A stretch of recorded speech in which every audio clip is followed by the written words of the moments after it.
Today we've organised a parade from the Inspire Youth Zone in Chorley, near to the railway station, here to the Army Reserve Centre on Devonshire Road. The route went from the station to retrace the steps back to here at the drill hall.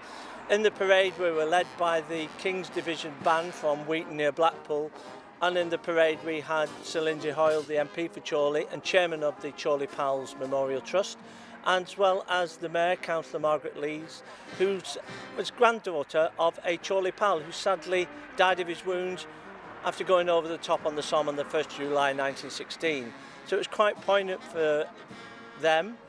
With civic dignitaries as well, but importantly we'd also the relatives and descendants of Chorley Pals and Chorley Terriers who joined us here at the drill hall, and we had a photograph afterwards to commemorate the event and replicate what they had done before they went off to war in 1914 and 1915.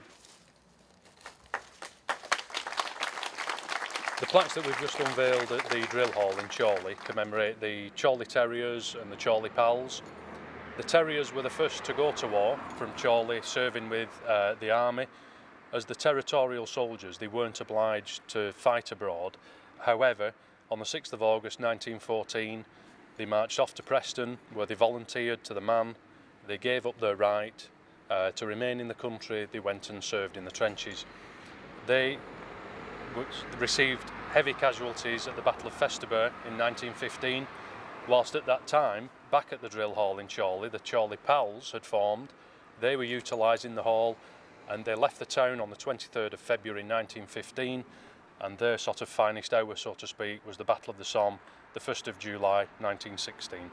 The thing was that when I became the MP in 1997, it was quite interesting that Sister Francis said to me, "Why is there no plaque to the fallen and the Chorley Pals?" She said, "They marched off from this town." She said, "I waved goodbye to my father, never to see him again." And she said, "Nobody's recognised the role that the Chorley Pals played." I grinned may have, but we haven't done anything in Chorley. And she was correct. We had to do something. And that's why we started off with a Pals Memorial. And what we put on there was the fallen and those who served. And people said to me, the next challenge is always coming along, isn't it? You know, I'm very lucky that we set a team of trustees.